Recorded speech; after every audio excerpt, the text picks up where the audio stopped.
Tema sugerido: Jesus é Deus.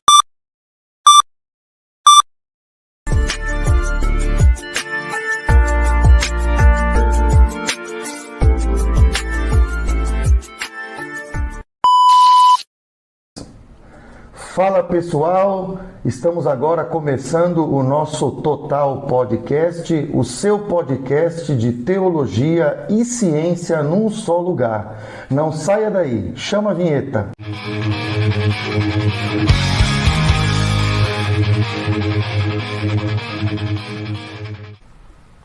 Olá pessoal, meu nome é Pastor Caio, sou pastor aqui da Igreja Assembleia de Deus Belém, na cidade de Rio Grande do Sul. Aqui ao meu lado eu tenho a participação do interlocutor e também obreiro. Se apresenta para o povo aí, Fábio. Fala pessoal, meu nome é Fábio Saraiva, eu também faço parte da Igreja Assembleia de Deus Belém, aqui da cidade de Rio Grande do Sul. E hoje temos um tema que creio que será de interesse dos nossos ouvintes. Mas antes, se inscreva no canal, dá o like, clica no sininho para receber as notificações. Olá pessoal, estamos começando aqui mais um programa do nosso Total Podcast. Mas antes, Fábio, temos algum oferecimento? Temos sim, pastor. Praça Shopping Rio Grande e Supermercado Guanabara. Fábio, qual é o nosso tema de hoje? Pastor, dando continuidade ao tema que temos trabalhado, Trindade, temos uma pergunta em aberto. O Espírito Santo é Deus? Já temos duas perguntas iniciais e já foram respondidas.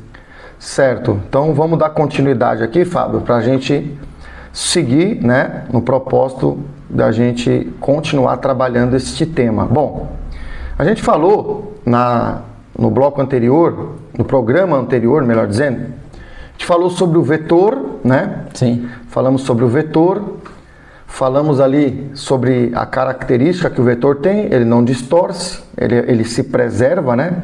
Identificado com Deus, certo? Sim. Falamos do exemplo do cubo, né? Falamos que Jesus é a semente, Lucas 8:11, estou passando rapidamente ali só para o nosso ouvinte poder acompanhar, mas isso daqui já foi trabalhado, né? Só estou citando. E falamos que o vetor que está dentro da semente é o mesmo vetor que está dentro da árvore. E aí a gente identificou por que Jesus, sendo mais leve, não perde as características daquele que é referenciado como seu pai, que é mais pesado, certo? Sim. A gente falou, exploramos, né, Fábio, bastante essa realidade e a gente pode observar isso aqui nessa imagem aqui, olha que interessante ali, ó. O elétron é a semente e o núcleo é a árvore. Aí a gente pode colocar essa imagem aqui que já foi respondida.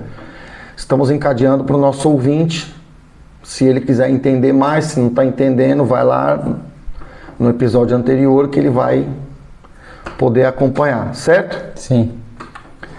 E aí a gente vai ver que essa questão vetorial, ô Fábio, ela vai aparecer na Bíblia desde o princípio. Por quê? Êxodo capítulo 25, nosso ouvinte está ali, ele pode acompanhar, está escrito assim, quando Deus dá instrução para Moisés. Ele diz assim: vê, pois, que tudo faças segundo o modelo que te foi mostrado no monte. Então Deus está dizendo que o vetor que a gente viu lá no programa anterior, o vetor recebe um nome na Bíblia. E esse nome que está sendo dado aqui na Bíblia é o mesmo nome que a gente tem na ciência. Qual é o nome do vetor na Bíblia, pastor? Vamos apagar aqui para a gente registrar, né? O nome do vetor na Bíblia é modelo. Então vamos registrar aqui, vamos colocar aqui, né? O nosso ouvinte poder seguir com a gente aqui. Então qual que é o nome do vetor? Modelo. O que é um modelo? É um vetor. O que é um vetor? É uma imagem que não se deforma independente do tamanho. Sim. Foi isso que a gente falou lá. Eu fiz o registro da evidência 131, porque Deus fala do modelo no sentido abstrato. Deus mostra para ele um vetor, um modelo, e depois ele vai construir no aspecto físico. Sim. Então tem o modelo sem ser físico e tem o modelo que vai ser traduzido numa construção física. Tem duas realidades, eu anotei 131. E o interessante, para o nosso telespectador aí, nós já começamos a entrar nesse tópico, o interessante é que essa parte de modelo, ela é usada em praticamente tudo. Eu vou demonstrar aqui para o nosso ouvinte que modelo é usado em engenharia, né? Modelo ou modelagem é usado na física, Sim. é usado em computação, é usada em algoritmo de programação. No caso, estou falando algoritmo, desses algoritmos que tem nas empresas. É usado no Google, é usado no Facebook, é usado no TikTok, é usado nas redes sociais. Pastor, é usado? É, porque lá tem um algoritmo. O que o algoritmo está fazendo? O algoritmo, que é uma palavra tão hoje conhecida do nosso ouvinte, ele está modelando o nosso comportamento como usuário. Sim. Né? Então, a gente pode compreender que modelar ou modelagem é algo extremamente atual. No tempo atual é ainda mais utilizado do que já era. Sempre foi usado, mas nos dias atuais é a palavra da hora. Porque o que a rede social está fazendo? Mapeando a gente, em outras palavras, modelando a gente. Modelando o nosso comportamento, modelando o nosso acesso nas redes, né? Sim. Então, é usado na ciência. Só que o modelo, Fábio, ele não é só usado na parte, vamos dizer assim, científica. Tá me faltando a palavra aqui. O modelo, ele é usado na nossa vida cotidiana. Ah, pastor, é usado? É. No dia a dia? No dia a dia. Quer ver um exemplo? Sim. Vou trazer aqui para o nosso telespectador. Dá uma olhadinha no nosso desenho aí. Você vê que no lado direito tem a roupinha do cachorro ali, não tem? Sim. Aqui embaixo eu tenho outro cachorro com uma roupinha, certo? Mercado pet, que hoje em dia está muito na moda aí. Para mim colocar essa roupa em cima do cachorro ou no cachorro, o que foi necessário? Modelo? Eu pegar o modelo do cachorro. Porque não adianta eu querer vestir essa roupa aqui no cachorro. Não cabe? Não cabe. Por quê? Tamanho? Não. Tamanho eu poderia pegar uma roupa dessa aqui grande, também não daria certo, mas não é o tamanho, é o modelo. Se eu tentar colocar uma cueca, vou dar um exemplo aqui, se tentar colocar uma cueca no cachorro, não vai dar certo. Por quê? Porque o modelo da cueca não tem a ver com o modelo dessa roupa aí. Sim. Faz sentido? Sim. Então, para o cara criar essa roupa para o cachorro usar, para ele servir ao mercado pet, né? Vender aí roupinha para cachorro, roupinha de frio no caso, ele precisa do modelo do cachorro. Então ele teve que observar e copiar aquele modelo. Em outras palavras, ele teve que modelar. Sim. Então o modelamento, ele não é usado só lá no instituto de pesquisa, ele não é só usado lá na linha de código do programador, ele não é só usado lá na física, na engenharia também, mas ele é usado por um estilista de roupa. Porque para ele fazer a roupa pro animal, ele teve que pegar um modelo, sem o qual ele não faria algo, talvez, a contento, né? Sim. Porque ele poderia se basear no modelo mental que ele tem do cachorro, mas a princípio ele precisa de um modelo. A mesma coisa acontece com o ser humano. O que a gente está percebendo aqui nesses tipos de roupa? A roupa é diferente. Sim. Né? Ó, essa é azul, essa aqui é branco e preto, né? Essa aqui é branco e preto com listra. A roupa é diferente, mas o que é igual? O modelo. No sentido do tamanho. Sim. Na parte matemática que eu falei no programa anterior. Por quê? Porque ela trocou de roupa, ela tem várias roupas dentro do guarda-roupa, a mesma mulher. Mas as roupas são basicamente o mesmo tamanho e modelo, né? Que é o modelo humano. Não adianta ela ter uma roupa de cachorro do tamanho dela. Sim. Não vai encaixar, não vai ficar uma coisa boa. Ela precisa ter uma coisa que tem a ver com o modelo de um ser humano. Um modelo para fazer a roupa para o cachorro, um outro modelo para fazer a roupa para o ser humano. Então, eu creio que está dando para entender. Então, o que a gente entende, Fábio? Eu coloquei aqui, o modelo, ele é algo que é, vamos dizer assim, desenvolvido de duas formas. Olha o 2 aí. Sim. Ele pode ser desenvolvido por um desenvolvimento acadêmico, às vezes até matemático, mas ele pode ser desenvolvido, e também é desenvolvido, pela parte observacional. Em outras palavras, eu observo aquilo que está à minha volta para modelar. Como é que eu vou modelar uma roupa de uma pessoa? Primeiro eu vou ver a forma. Depois eu vou pegar as medidas, que aí já entra na parte mais matemática, para mim saber exatamente quanto é cada traço. Né? Que é aquela proporção que eu trouxe no programa anterior. Então, significa que o modelo, ele é algo cotidiano. Se você olhar para uma pasta, ela tem um modelo. Se você olhar para uma mesa, tem um modelo. Sim. Se você for construir uma mesa, o que você vai pensar? Numa prancha e nos pés. Você já tem um modelo na cabeça. Sim. Você pode depois dar algum detalhe, mas o modelo básico você já tem. A prancha, que tem que ser reta a princípio, para mim escrever, fazer as coisas, e uma coisa de sustentação. É um modelo para uma mesa. Então tudo tem modelo. Sim. O modelo está em tudo. E o que a gente pode perceber, Fábio? Na natureza a gente tem modelos. Olha para essa figura aqui. Aqui eu peguei alguns exemplos, tá? Isso aqui não está expressando, claro que não, tudo que tem na natureza. Mas, por exemplo, eu estou vendo cavalos, estou vendo cachorrinho ali, estou vendo aqui peixe e estou vendo ali aves. Peguei um de cada um aí para gente discutir. O que a gente pode perceber? A gente vê que em todos eles existe um modelo. Isso é uma verdade. Sim. Todos eles têm uma forma. Perfeito? Sim. Só que mais do que isso, a gente pode perceber que entre eles tem algo comum. O que é comum entre eles? Você saberia me dizer? Não? Saberia. Não saberia? Olha bem para a figura, peço para o nosso ouvinte aí fazer o mesmo. Olha bem para a figura que você vai perceber que existe algo comum. Todos têm um modelo diferente, mas tem uma coisa que tem entre eles que é comum. Vamos ver se você descobre. Vou te dar 5 segundos aí. Não descobriu? Não. É o 2 em 1.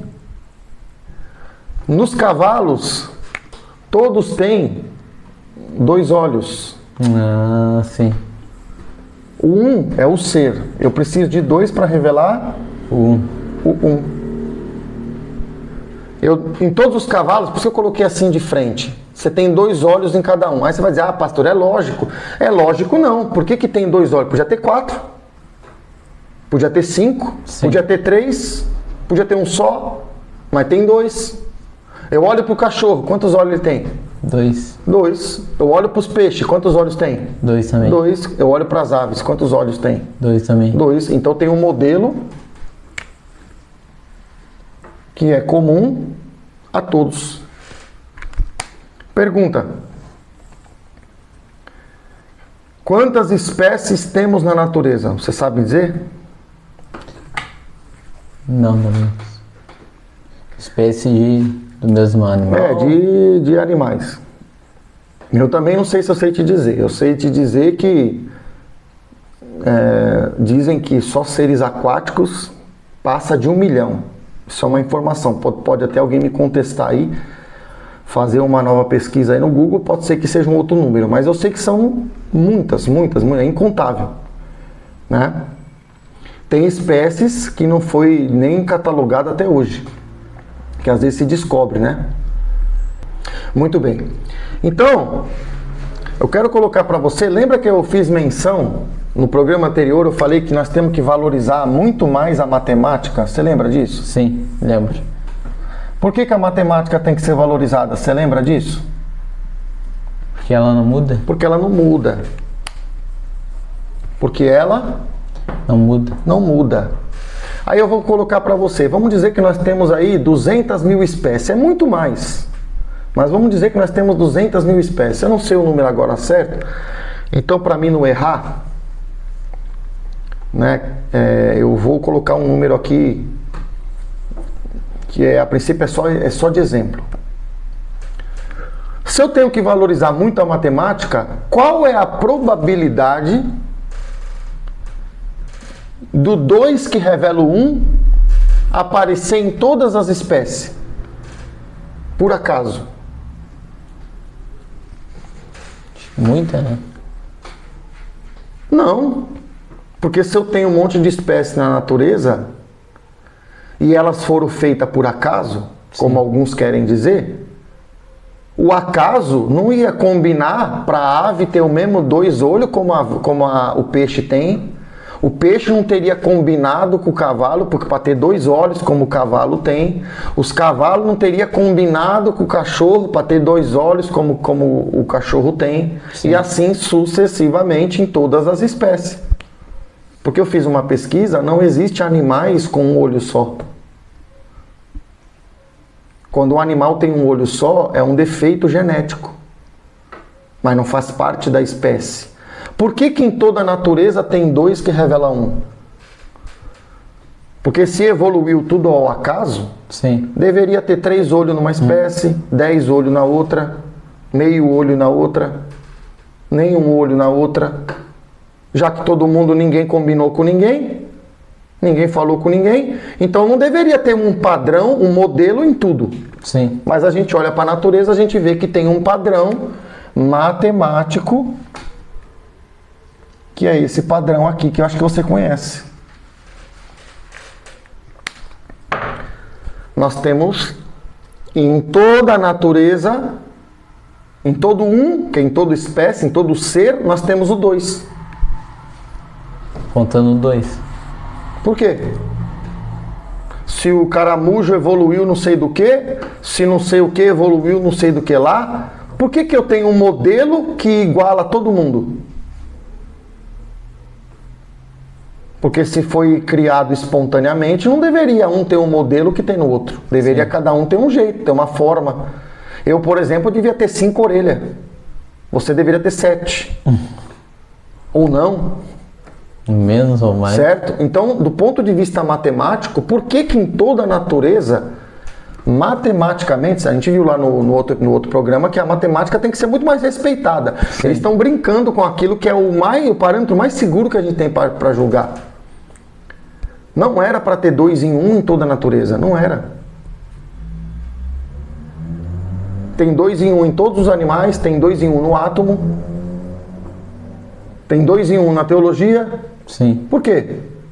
Agora, faz sentido, se houve um ser que planejou tudo, faz sentido dizer que ele pegou um modelo e replicou em tudo? Faz sentido? Não. Faz. Você não entendeu a pergunta, então? Sim. Se teve um ser que criou tudo, faz sentido dizer que esse ser colocou o mesmo modelo, na hora que ele estava criando, ele colocou o mesmo modelo em tudo? Sim. Aí faz sentido, não Sim. faz? Então a gente começa a observar que pela evidência de um padrão comum, estou usando só a respeito dos olhos que cada espécie de animal tem, não era para ter um modelo igual em toda a natureza, que parte desde o que é atômico, passa pela natureza, também temos na teologia, como a gente tem visto. A gente só pode entender que a probabilidade de ter um modelo comum nessas 3 áreas é porque aquele que criou tudo colocou o modelo nas 3 áreas. Faz sentido? Sim. Então, isso é uma dedução Matemática? matemática. Ah, mas Prova para mim matematicamente. Não quero argumento. Argumento, você escreve um paper hoje, amanhã o seu paper não está valendo nada, porque amanhã muda-se a ideia, o paper muda, mas o número não muda. Sim. Eu falei isso no programa, estou usando a base que a gente trabalhou. Por que na natureza, na teologia e na física, que é o que a gente tem trabalhado, por que tem um modelo comum? A explicação lógica é porque aquele que criou imprimiu o mesmo modelo em tudo que fez. Porque esse modelo está nele. Vamos botar a mesma imagem. A mesma imagem. Lembra que eu tenho uma imagem, replico, 2, inverto. Nós falamos que a natureza de Deus, começamos lá no primeiro episódio assim. Aí ele pegou esse modelo, que é vetor, que a gente falou, e é número, matemática, e ele imprimiu no átomo, imprimiu na biologia, imprimiu na teologia. A probabilidade de que um ser não tenha feito isso é nenhuma. Porque é impossível um negócio evoluir e dar 2 olhos, a outra espécie evoluir e dar 2 olhos, outra espécie evoluir e dar 2 olhos. É impossível. A probabilidade, lembra que eu falei da síntese de 122 variáveis? Sim. Aqui nós estamos vendo um outro problema matemático, que é impossível ter evoluído e ter o mesmo padrão em tudo. É como se você arrumasse a sua casa, eu arrumasse a minha, o outro fulano arrumasse a dele, e quando a gente fosse mandar fazer uma vistoria, os móveis estão organizados na mesma posição. Se combinasse. Qual é a chance disso acontecer? Então acho que para o nosso ouvinte entender, para bom entendedor, meia palavra basta. Mas aqui não temos uma meia palavra, temos uma palavra inteira, né? Sim. Então só para exemplificar. Aí eu coloquei aqui dando um outro exemplo, fazendo aqui um outro tipo de abordagem. Quero que o nosso telespectador dê uma observada aqui no nosso slide. Eu tenho um quadro aqui. Eu tenho um quadro aqui à direita, tenho um quadro aqui nessa figura abaixo aqui na esquerda e tem um quadro ali. Certo? Sim. Aí vamos dizer que os artistas, né, eles estão cada um pintando um quadro dentro de uma sala. Faz sentido o que eu estou falando? Sim. E cada um está fazendo a sua obra de arte. Perfeito? Sim. Sim ou não? Sim. Está conseguindo me entender? É simples, mas só para a gente meditar nisso aqui. E aí, qual que é a chance, ô Fábio, de eu, depois dos 4 artistas pintarem os seus 4 quadros, qual que é a chance de um quadro ter a ver com o outro? É pequena, né? Sim. Porque os artistas não combinou. Ó, eu vou pintar um desenho com instrumento musical, que é esse aqui. O outro vai pintar um desenho que tem a parte ali da natureza, árvores. Esse aqui vai pintar já uma árvore seca com uma casinha de fundo. E esse aqui vai pintar uma rua cheia de pedra. Para que um modelo, uma pintura tenha a ver com a outra, eles teriam que ter o quê? Conversado antes de começar a pintar. Se combinado. Porque se eu mandar eles pintar, cada um pintar a sua figura, uma a princípio não vai ter que a ver com a outra. Pode até que assim, alguma tenha coincidência com a outra, mas se eu estou fazendo exemplo de 4, mas vamos dizer que eu faça 1000 pintores. Vai ter coisas que vão coincidir, mas vai ter muito mais coisa que não vai coincidir. Tá fazendo sentido isso que eu estou falando? Sim. Ou não? Vamos expandir isso agora para milhões de quadros. Não mais para 1000 quadros. Vamos expandir isso para milhões de quadros. Qual é a chance de ter uma coisa comum em todos os milhões de quadros? Bem pouquinho, muito. Nenhuma. Porque se já vai ter pouco a ver, talvez eu vou ter dificuldade de relacionar, mas vamos dizer que eu quero encontrar uma coisa que está em todos os quadros.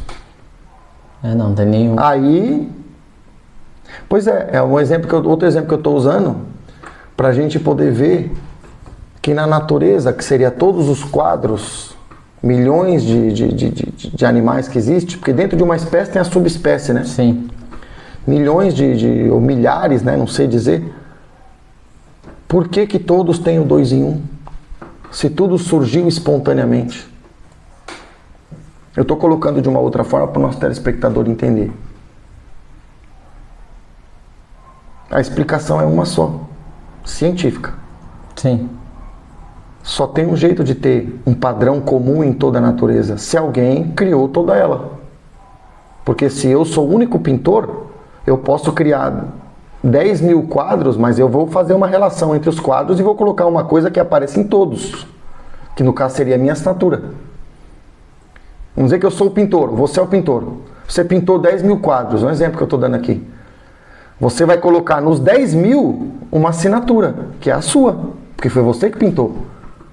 Por que os 10 mil têm a mesma assinatura? Porque foi você que pintou. Será que a gente não poderia entender que esse 2 em 1 está funcionando como uma assinatura de quem pintou toda a natureza? Como uma marca, né? E essa dedução não é uma dedução teológica. É uma dedução matemática. Qual que é a chance de ter 10 mil assinatura espontaneamente, 10 mil quadros diferentes? Nenhuma. Se para aparecer uma assinatura espontaneamente num quadro já é difícil, você imagina aparecer 10 mil. É pior, cara? Não. E estatisticamente, estatística também é matemática, tá? Sim. É impossível.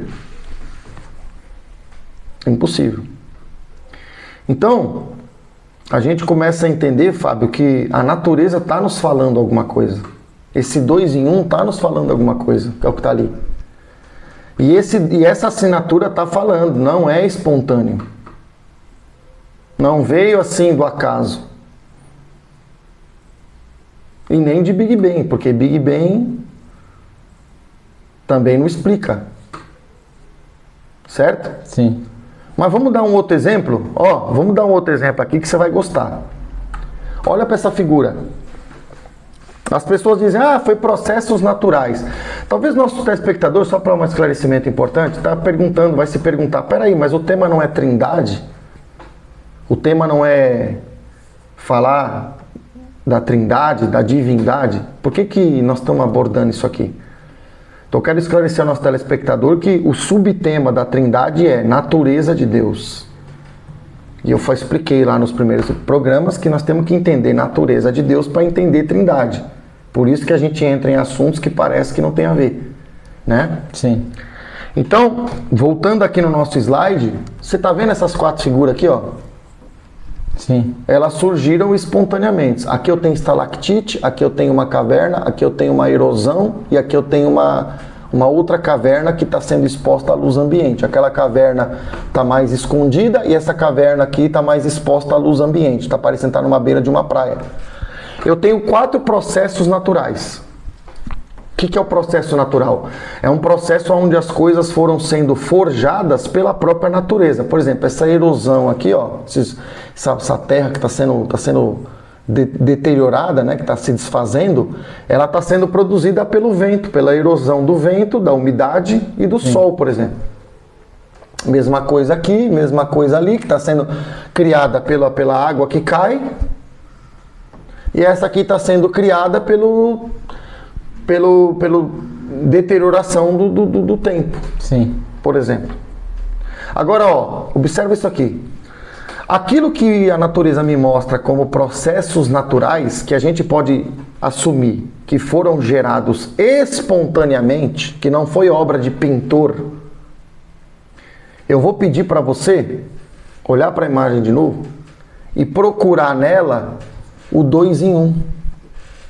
Isso foi gerado pela natureza, foi gerado por erosão, isso foi gerado por calor, isso foi gerado por umidade, isso foi gerado pelo gotejamento da água. Isso é processo natural.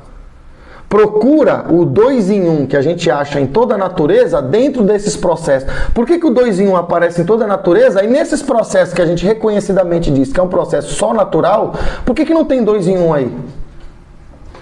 Procura o 2 em 1 aí.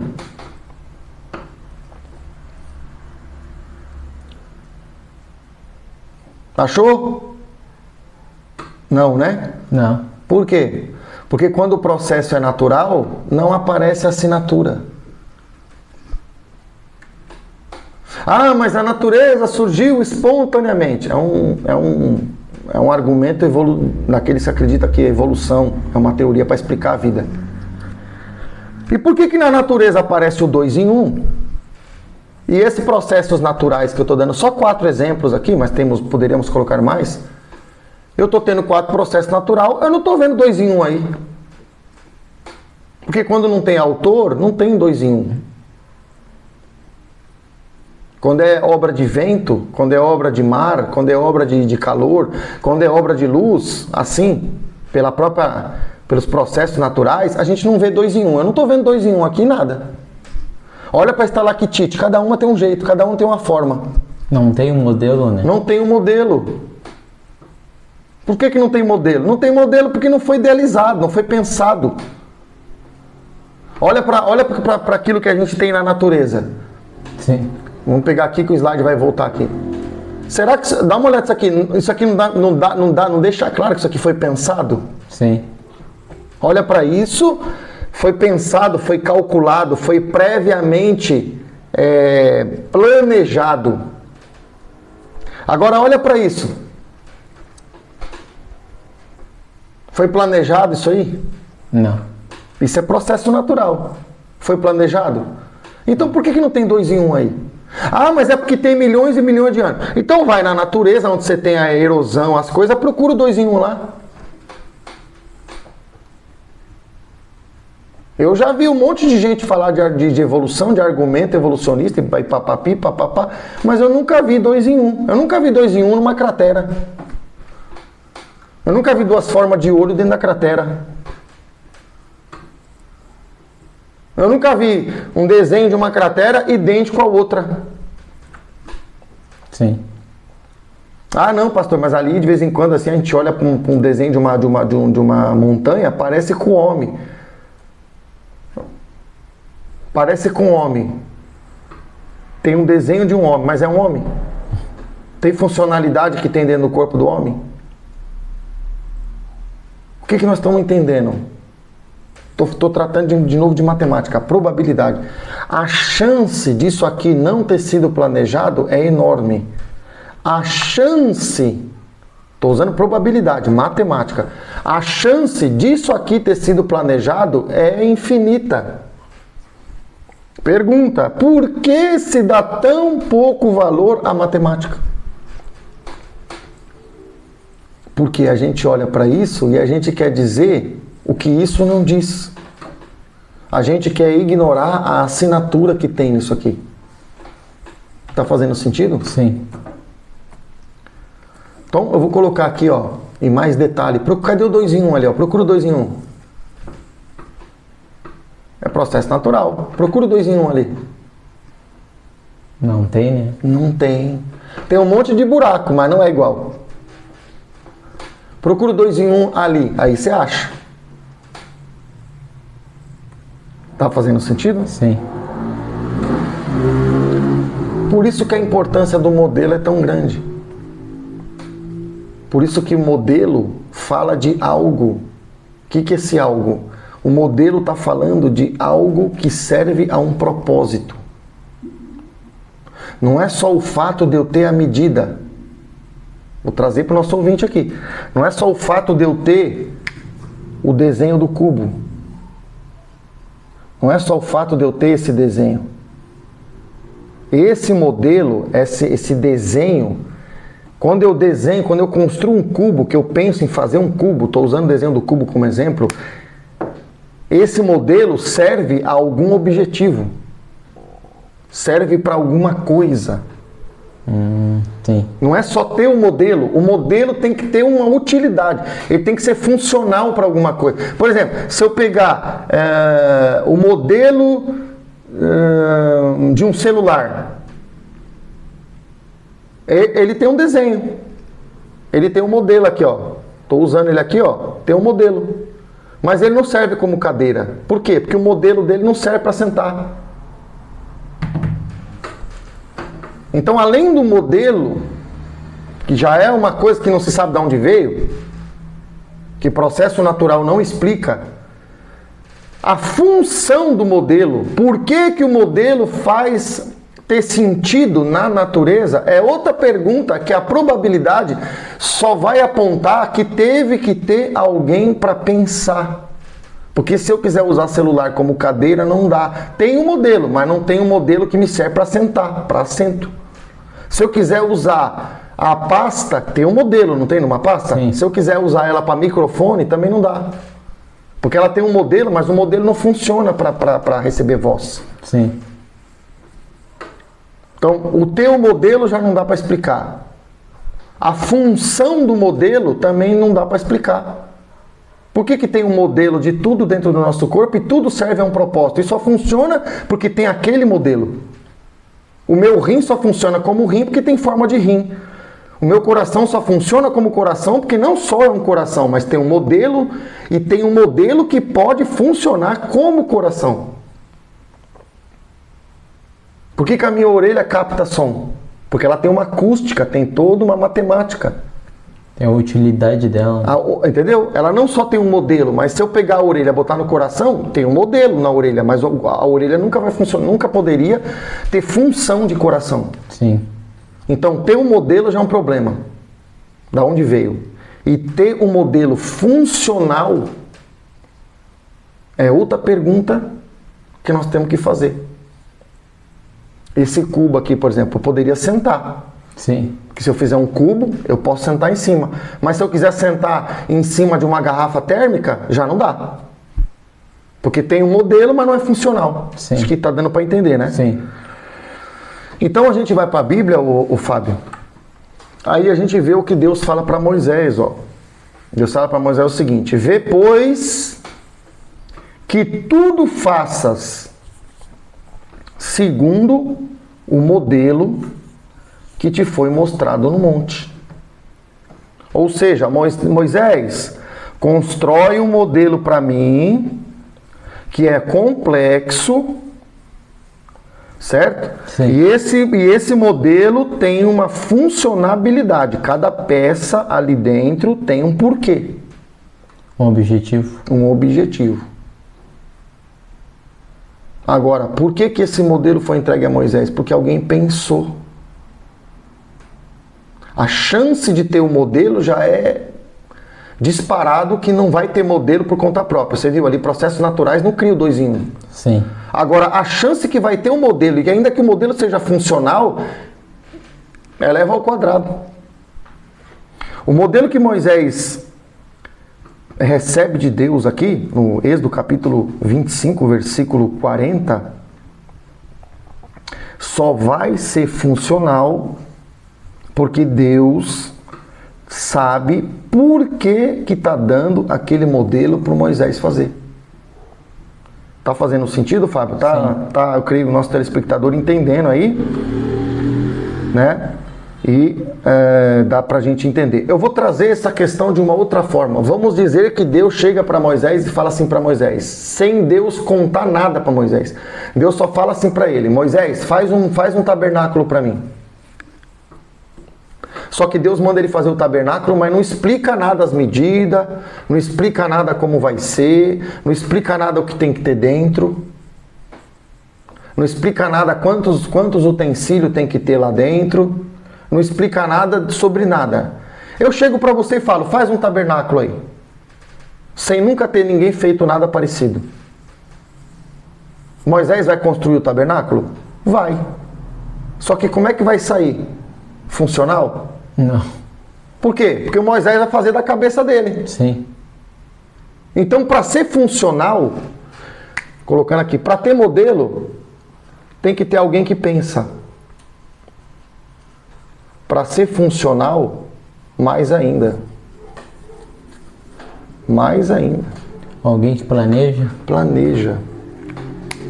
Ah, pastor, isso aí você está exagerando. Então vou fazer um teste. Faz um teste aí. O nosso telespectador pode fazer um teste. Chega para um parente teu, mas não fala nada. Fala o seguinte, ó. Faz um desenho aí para mim que representa a viagem que eu fiz enquanto eu estava no intervalo da escola. Aí o pai dele vai pegar uma folha de papel e vai tentar desenhar no papel um modelo, uma imagem para que aquela imagem representa os acontecimentos dos 15 minutos que ele fez lá, o que ele fez, alguma coisa que ele fez lá na escola. Como é que o pai dele vai construir uma imagem se o pai dele não teve informação do que se passou? E olha que eu estou tratando com dois seres inteligentes. A evolução diz que a coisa surgiu sem inteligência, sem criador, sem inteligência prévia. Mas eu estou dando para você que é inteligente, assim como eu sou inteligente. Vamos dizer que você foi na escola e você fala para mim: ô pastor, desenha lá mais ou menos o que representa o meu intervalo na escola. Eu vou pegar a folha de papel, mesmo sendo inteligente, eu não vou ter a mínima ideia. Sim. Por quê? Porque eu não tenho informações do que você fez lá. Se eu que sou inteligente não consigo traçar nada, absolutamente nada do que você passou lá naqueles 15 minutos, como que Moisés vai construir um negócio se Deus não falar nada para ele? Traduzindo, para ser funcional e para ter modelo tem que ter alguém que pensa. Não que pensa. Porque eu penso e não consigo desenhar o teu intervalo. Sim. Tem que ter alguém que planeja. Planeja.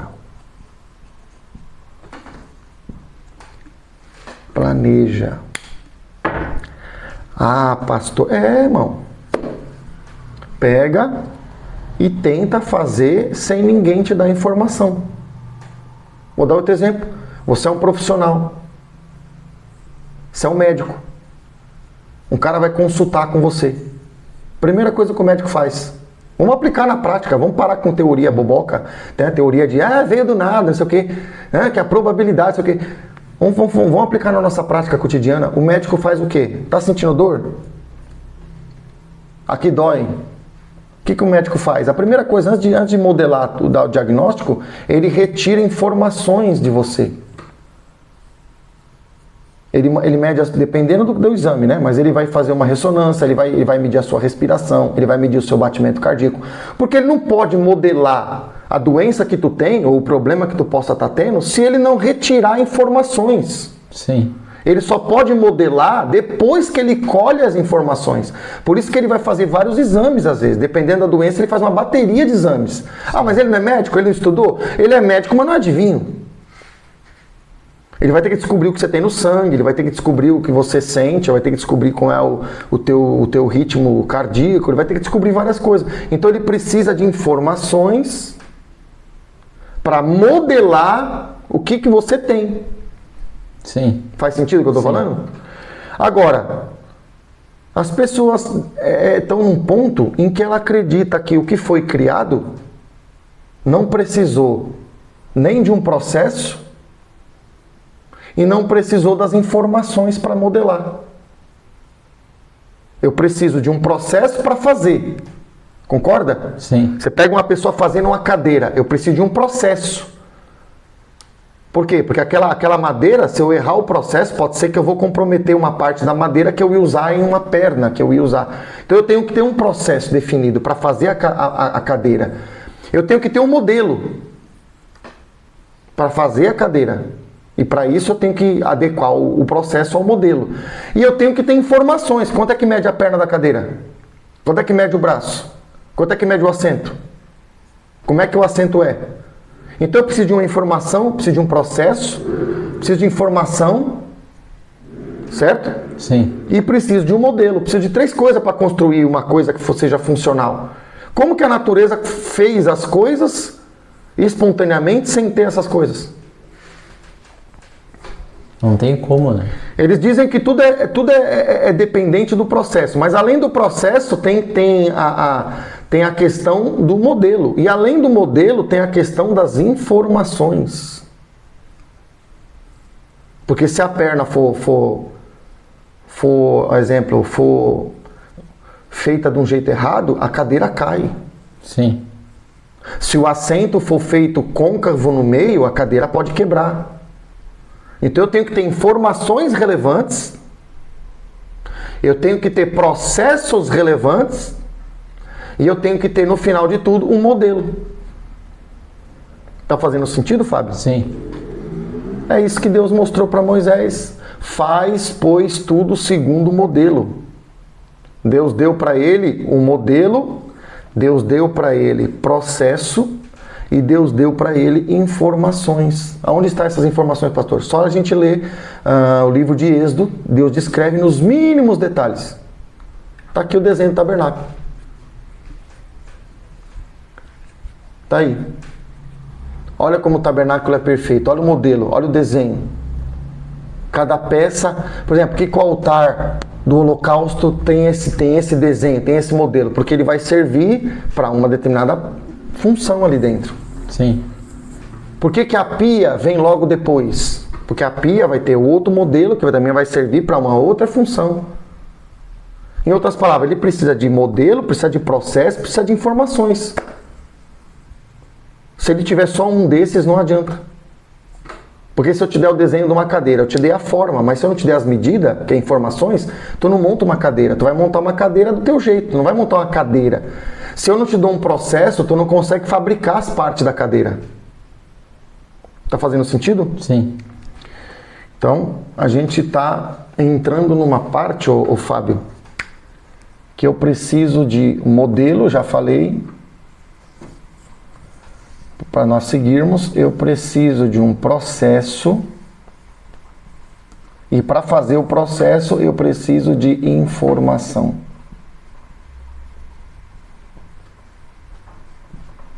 Posso dar um exemplo? Sim. Você entra na internet, você precisa acessar um site. Quando você acessa o site, quando você acessa o servidor, você tem um processo. Qual é o processo? O computador vai se conectar. Você tem processo. Sim. Quando você entra no computador, o computador tem um software, tem um modelo.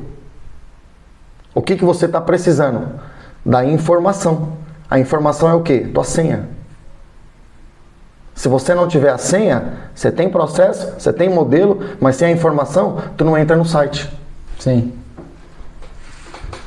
Então não basta ter um deles. Se com um deles já não dá para surgir espontaneamente, imagina se eu preciso dos três. Precisa dos três juntos. Precisa dos três. Pega uma receita para fazer comida. Podemos dar mais um exemplo? Sim. Você precisa do modelo, você precisa do prato. Você precisa de um processo. Como é que vai cozinhar? Aquece o óleo primeiro ou depois? Bota sal primeiro ou depois? É processo. Aquece a água primeiro ou depois? É processo. Porque aquecer a água é um processo. Sim. Aquecer o óleo é um tempo, demora um tempo para aquecer, processo. Mas eu preciso da informação. Quanto óleo, quanta água, quanto arroz, quanta carne, quanta cenoura. Eu preciso dos três. Então, para o nosso telespectador entender, aplica na prática. Eu fiz alguns projetos na minha vida. A pessoa falava, você mesmo conversando comigo ontem, né? Ontem parece que foi Sim. uma coisa que aconteceu. Eu vou dar um exemplo aqui, nosso ouvinte. Você estava falando comigo do quê? Do modelo. E eu estava entendendo a informação e o modelo, mas não estava entendendo o teu processo. Ou não estava entendendo as tuas informações. Um desses eu não estava entendendo, porque eu estava entendendo uma coisa, depois eu entendi que você estava usando outra coisa. Eu estava pensando no forno e você estava pensando na lâmpada. Não foi isso que aconteceu entre a gente Sim. ontem? Parece que coincidentemente dá para usar aqui, né? Ou seja, você estava pensando, a informação que estava na sua cabeça era diferente da que estava na minha. Eu estava pensando num negócio de 1.200 watts para aquecer e você estava pensando numa lâmpada halógena. Ou numa lâmpada lá, que eu não lembro qual que é a lâmpada que você estava, depois você me mostrou. Então a informação que você tinha não estava batendo com a minha. Embora eu estava entendendo o processo, estava entendendo o modelo. Depois que eu entendi o que você queria fazer, com a informação que você me deu, aí eu vi o que estava faltando, porque eu não te entendia. Sim. Estou usando um exemplo que aconteceu com a gente. Então eu coloquei aí, ó. Qual é a chance do átomo ter esse modelo? Porque aqui dentro tem um processo. Onde está o processo? O elétron girando. Processo é uma coisa que acontece no tempo. Sim. Tem um processo aqui dentro? Tem. Quem pensou? Quem criou? Que tem um processo. E esse processo não está só aí. Ele funciona. Que a diferença entre a teoria e a prática é essa, tem que ser uma coisa funcional. Bom, tem um processo, tem um modelo? Tem. Tem um modelo. Qual o modelo? O desenho do átomo. O tamanho, a forma, o vetor. Tem informação? Tem. O valor da carga. Sim. O valor da carga não é qualquer carga. É 1.602 vezes 10 a menos 19 coulomb. Bem específico. O valor da massa do próton é não sei quanto vezes 10 a menos 27 quilos. Sim. Estou só citando aqui para o nosso ouvinte saber que tem valores. O valor do spin do elétron. Pastor, nem sei o que é isso. Não importa, é uma coisa, uma característica. Quem é de física sabe que cada elétron tem um spin relacionado. Ele tem um valor, ele tem informações. Então, para ser uma coisa que é real, tem que ter isso aqui. Tem que ter os três. Tem que ter os três. Se não tiver, porque podia ter um modelo, podia ter um processo, mas se a carga não fosse 1.6, se a carga fosse 10.2, não funcionava o átomo. Sim. Quem é que fez ele ser 1.602? Ainda tem esse detalhe. 1.602 vezes 10 a menos 19 coulomb, que é a unidade que foi adotada. Em detalhes aí, né? Quem é que fez o spin do elétron ter aquele valor? Quem é que fez a massa do próton, como a gente já discutiu nos outros programas, ser 1836 vezes? É informação que está dentro do modelo. Sim. Quem é que fez? Não, é que a natureza, né, vem desculpa a palavra, vem o Bocó e diz que a natureza ela é tão inteligente, ela é mais inteligente do que todo ser humano junto. Ela conseguiu modelar o tamanho, depois ela conseguiu saber que tinha que ser aquele valor de carga, depois ela descobriu, ela sabia que o processo era assim. Acho que, já deu para entender, né? Então, a gente começa a entender, ô Fábio, né, que modelagem, eu estou tratando com engenharia aqui. Eu fiz uma pós-graduação em engenharia, do começo ao fim só se falava de modelagem. Eu sei o que eu estou falando. Sim. A gente já vê isso na graduação e ainda vi ali, depois quando eu fiz a pós-graduação. É modelagem para cima, modelagem para baixo. Tudo é modelagem. Só que o professor não chega em você e fala assim, faz aí. Não é assim que ele chega. Ele chega e fala assim, ó, você vai fazer um sistema para mim. Quando ele define um sistema, ele te dá um modelo. Eu quero que esse sistema faça isso, ou alcance isso, então tem um processo para alcançar um resultado. Sim. E ele vai te dar informações. Se não, não dá para fazer. Dependendo do que você sabe, não dá para fazer. Ah, pastor, é verdade. É verdade. Você vai fazer um trabalho de graduação. Eu estou estendendo aqui, mas tem que ter um tema. Para que serve? Modelo. Tem que ter um processo. Como é que você faz aquilo acontecer? Por exemplo, que nem eu fiz lá. Fiz um projeto da automação. O que a automação faz? O que acende? O que apaga? O que liga? O que desliga? É um projeto. Sim. É um processo que leva a esses resultados. E informação. Quanta energia vai comandar? Que lâmpada vai controlar? Porque aí tem uma potência, informação. Qual a tensão que vai trabalhar? 110, 220? Informação. Sim. Estou dando bastante exemplo aqui para o nosso ouvinte não ficar confuso. Pode botar um engenheiro aí, um arquiteto, qualquer pessoa para assistir que vai entender o que eu estou falando. Então, é matemático. No processo e na informação, é matemática em tudo. Porque processo leva tempo. Tempo é número. Tá fazendo sentido? Sim. Então, a gente tem, trazendo uma recapitulação aqui, Fábio. O átomo do lado de fora, ele é luz visível, é claro, falando da luz visível. Do lado de dentro é Escuro. Escuro. Então eu coloquei aí, né, aquilo que eu expliquei. Ele absorve energia do lado de fora, mas do lado de dentro ele é escuro, né? Isso a gente comentou isso aí. Quem é que modelou esse átomo para ele ter todo esse espaço vazio? Da onde que veio essa informação? Ele não podia ser o elétron lá e aqui, de vez de ser 99,9 vazio, ele não podia ser 2% vazio? Sim, podia. Quem é que pôs esse 99,9 e não pôs 2%, 5%? Quem é que definiu essa distância? Uma pergunta.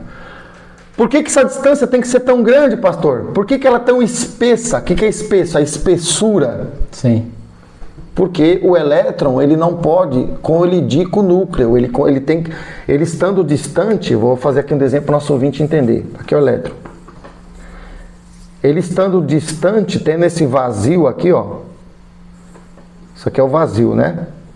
Ele estando vazio, o elétron tem como escapar.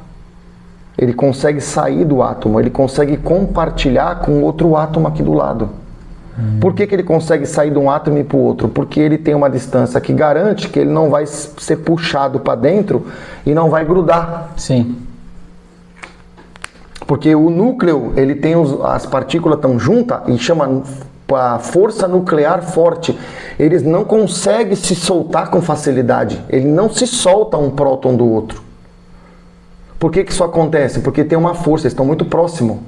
Aqui ele tem que ter esse espaço vazio, porque ele tem que garantir que essa força, chamada força nuclear fraca, essa força vai garantir que ele consegue escapar e ir para o outro. Sim.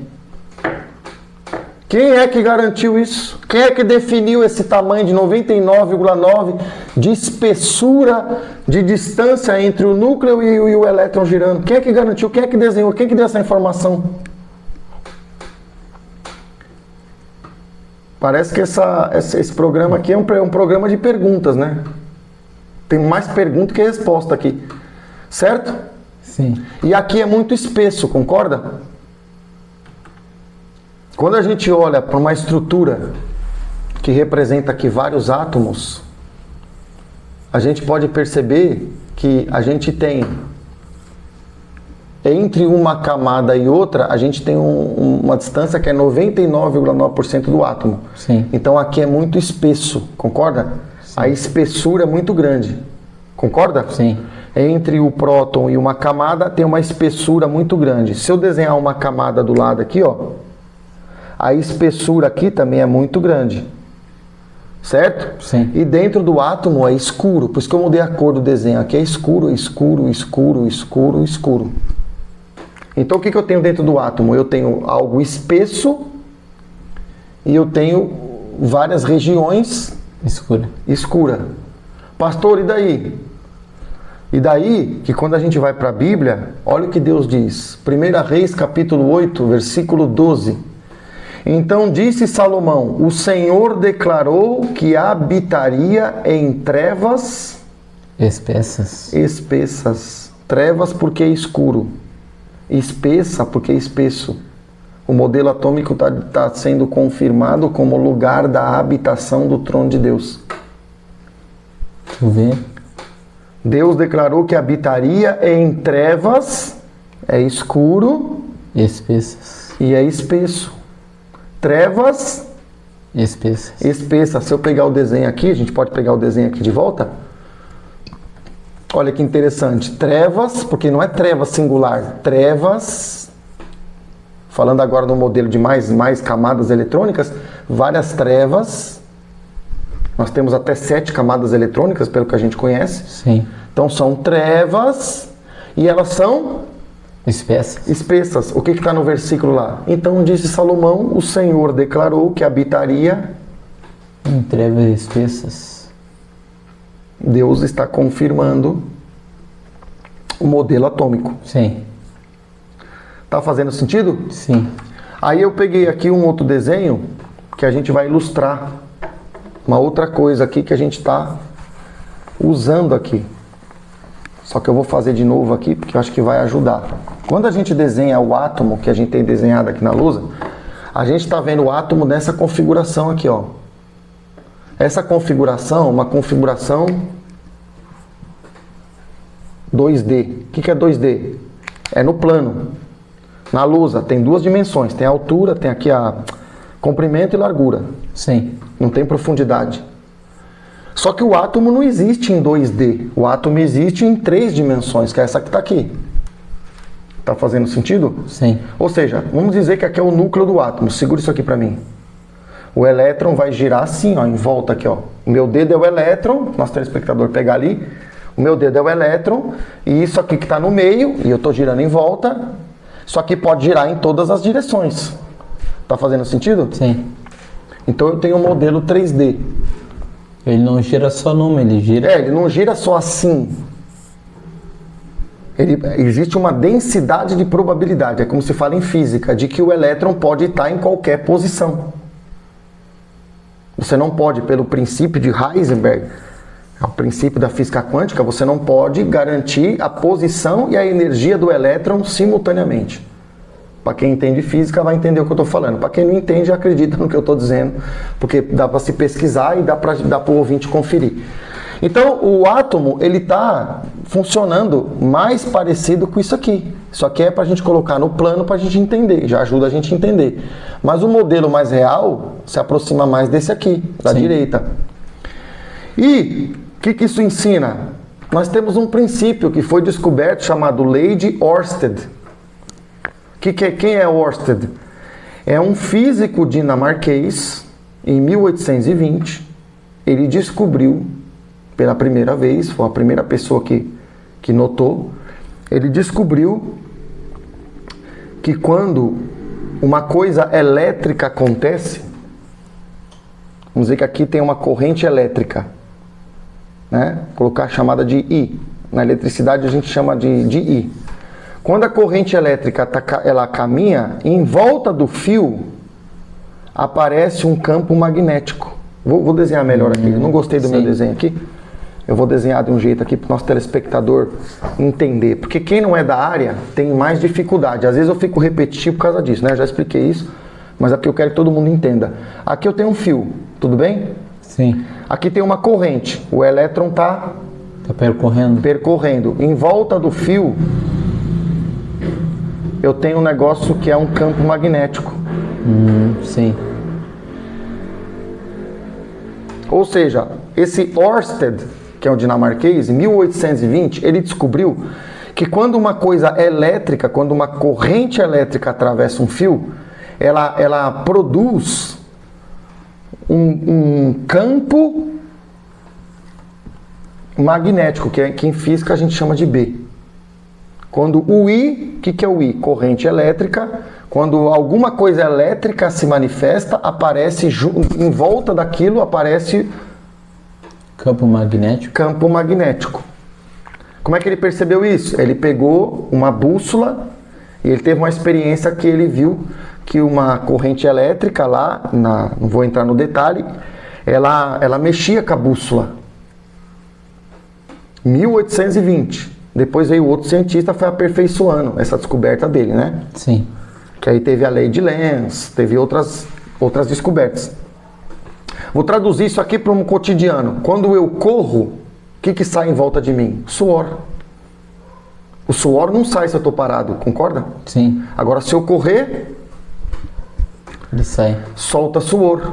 Vamos dizer que eu correndo é a corrente elétrica e o campo magnético é o suor. É aquilo que sai em volta de mim porque eu corri. Tu vê? Sim. Fez sentido agora? Sim. Fiz uma comparação que ajuda?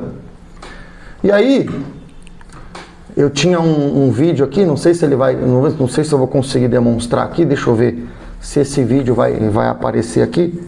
Se não aparecer, vou ficar devendo para o nosso ouvinte aí, para o nosso telespectador, mas se aparecer, quem sabe eu consiga mostrar. Pelo jeito não vai aparecer, infelizmente não vai aparecer. Esse vídeo ia demonstrar isso na prática, né? Vou ter que falar ele aqui em palavras. A pessoa coloca uma pilha, né? Depois procura na internet aí. Infelizmente aqui no meu, não sei por algum motivo, não quis rodar aqui. A pessoa coloca uma pilha, faz uma corrente elétrica, aí tem uma bobina, aqui tem uma bobina e ela atrai umas moedas. Tem uma moeda de R$1, uma moeda de uns centavos, faço uma corrente elétrica passar na bobina, gera um campo magnético aqui, e esse campo magnético faz o quê? A moeda gruda. Isso não é difícil de a gente constatar. Infelizmente eu queria passar ali, mas não deu. Mas tudo bem. Então, a gente começa a entender, olhando para o átomo, que se a corrente elétrica produz campo magnético, pelo princípio de Ørsted, Sim. que foi ele que descobriu, você concorda que o elétron não está se movimentando? Sim. Então, se ele é elétrico e ele está se movimentando, em volta do elétron está aparecendo o quê? Prótons. Não. O campo Magnético. Sim.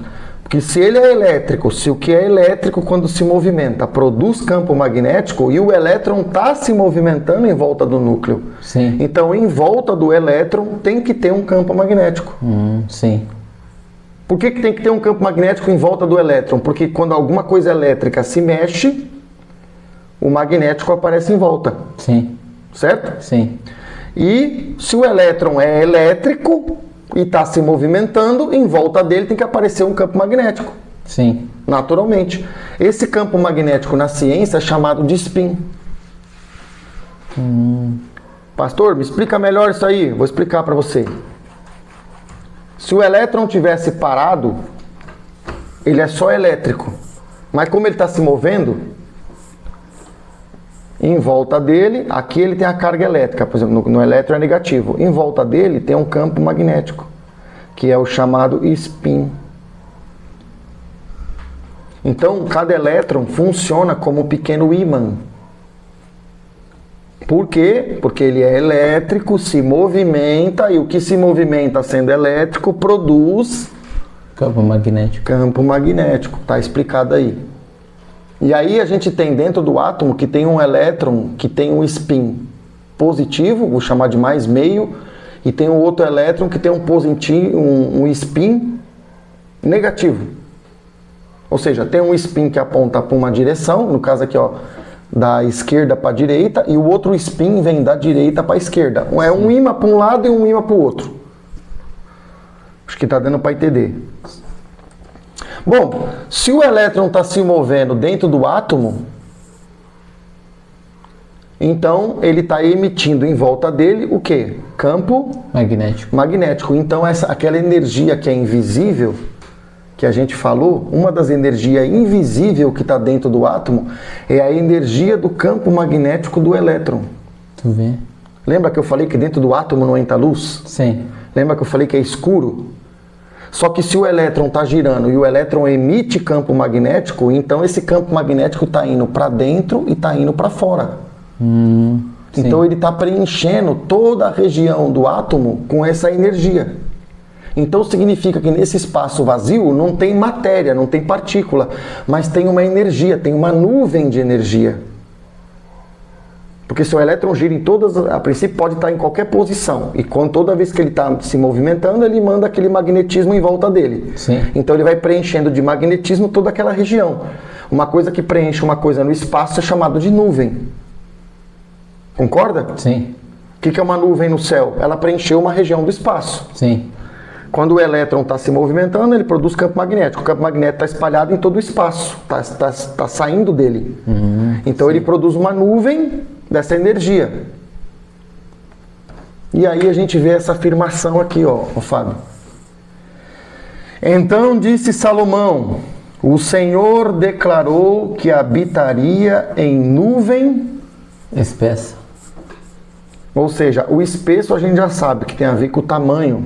Tem a ver com aquele espaço vazio que tem dentro entre o elétron e o próton, tem um grande espaço vazio, é espesso. Sim. Mas agora a gente está vendo que Deus disse que habitaria na nuvem espessa.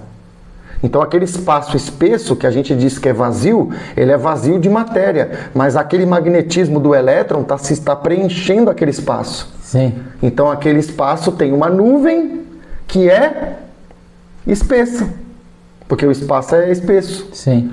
O Senhor disse que habitaria em nuvem espessa. Pronto. O que Deus disse que Ele faria, acontece dentro do átomo. Deus disse que habitaria em trevas espessas. Sim. Trevas espessas já foi as trevas, porque tem a ver com a diferença entre as camadas eletrônicas, e o espesso pelo tamanho entre as camadas. Agora, o nuvem espessa está falando também do magnetismo. Sim. A energia que está produzindo uma nuvem no vazio dentro do átomo. Tá fazendo sentido? Sim, sim. Então, pessoal, vamos agora fazer um intervalinho. São 2 minutinhos no relógio. Se você precisar sair, se você precisar tomar uma água, fica à vontade, mas não saia daí. Nós vamos voltar em 2 minutos.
Estamos de volta.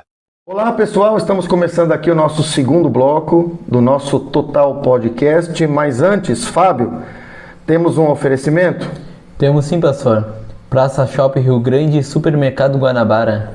Fábio, dando continuidade aí no nosso tema, qual é o tema? Trindade. Temos a seguinte enquete. O Espírito Santo é Deus, pastor? Já temos 2 perguntas iniciais já respondidas aí. E vamos dar então continuidade. Certo. Então eu trouxe aqui no nosso slide, Fábio, aqui o versículo 1 do Salmo 97. Sim. E a gente vai fazer registros da evidência do 2, né? Só para a gente pegar aqui. Primeiro ele diz: regozije-se a terra, alegre-se as muitas ilhas. 2 coisas. Sim. Regozijar a terra e alegrar as ilhas, as muitas ilhas. 2. 132. Só que o regozije-se tem o hífen, é uma palavra quebrada em 2. E o alegre-se, alegrem-se também. Então, regozije-se 2 palavras que é uma, e alegrem-se em 2 palavras que é uma. Então, anotei 133 e 134 e 134. Aí o Senhor diz assim, ó: reina o Senhor. O que Deus está falando aqui, o Fábio? Deus está falando de trono. Então vou pegar aqui para nós anotar aqui. Deus está falando de trono. Trono. Então só para nós identificar inicialmente. E aí ele diz assim, ó: regozije-se a terra, alegrem-se as muitas ilhas. O que Deus tem revelado para nós? Deus tem revelado para nós que o modelo atômico é uma representação do seu trono. Sim. Sim ou não? Sim. Aqui é positivo. Negativo. Negativo. Só que Deus diz para as muitas ilhas se regozijar. E aqui dá para entender que Deus está dizendo que não só o trono de Deus funciona assim, mas essas ilhas que estão em volta, as muitas ilhas, está dizendo que a hierarquia celestial, ou seja, o grupo de anjos que Deus tem, funcionam neste mesmo modelo. Porque o que é uma ilha? É um sistema isolado. Sim. Ele diz, alegrem-se as muitas ilhas. Então, o trono de Deus funciona nessa base, e a hierarquia dos anjos, as muitas ilhas, funciona nessa base. E nós também funcionamos nessa base. Você tem o sindicato não sei do que, tem um líder e tem os operários em volta. Sim. Você tem a professora na escola, tem uma líder e tem os alunos em volta. Você tem um trabalhador na empresa, você tem o chefe e os trabalhadores em volta. Você tem a família, você tem o líder, que é o homem, e a mulher seria o primeiro elétron, e você tem os filhos em volta. Então todo o sistema, não só a divindade, como a divindade é a base da natureza de Deus, todo o sistema funciona baseado nessas ilhas. Sim. Os arcanjos lá, a gente não sabe, a princípio não vou entrar no mérito das hierarquias celestiais, porque Deus aqui está dizendo, regozije-se a terra. Ele está falando do sistema aqui embaixo. Sim. Mas a gente entende que o que está aqui embaixo é um reflexo do que está lá em cima. Então essas ilhas confirmam que esse é o modelo. Nós não estamos falando de modelo o tempo todo? Sim. Então nós estamos baseando-se nesse modelo. Então é interessante perceber isso aí, né? Aí ele diz aqui, ó, versículo 2. Nuvens e escuridão o rodeiam. Justiça e juízo são a base do seu trono. Vou registrar os número 2. Nuvens e escuridão. 2. 135. Justiça e juízo. 136. Isso. Aí ele diz, nuvens e escuridão o rodeiam. Então ele está dizendo que em volta dele tem nuvens e tem escuridão.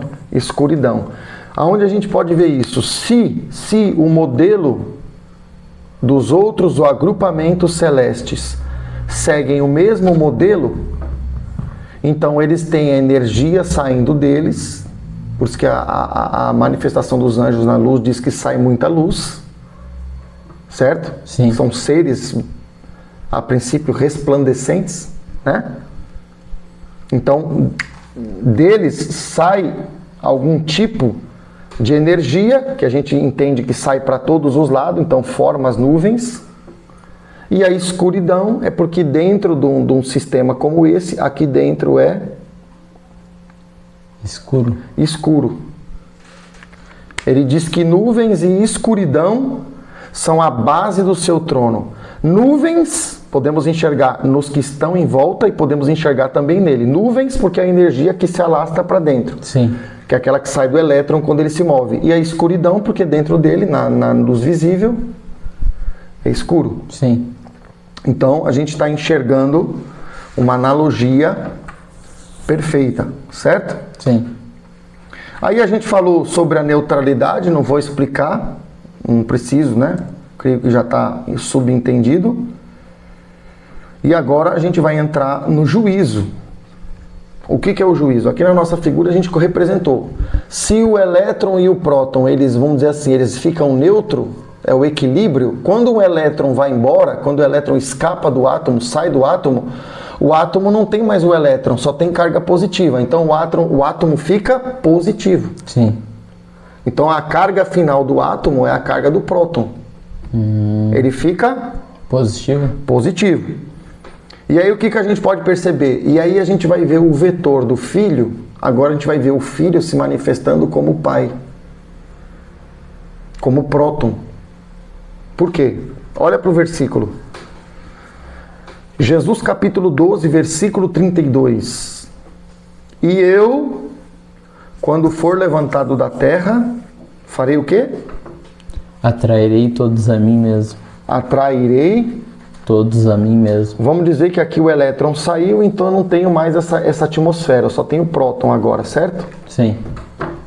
O próton é a identidade de quem? Do pai. Certo? Sim. Aí Jesus diz assim, ó, e eu, quando for levantado da terra, atrairei, atração, todos. O positivo atrai tudo que é Negativo. ele vai atrair todos. Então ele vai atrair tudo isso aqui para ele, ó. O que é todos? Todos já criados. Tô falando do ser humano, né? Sim.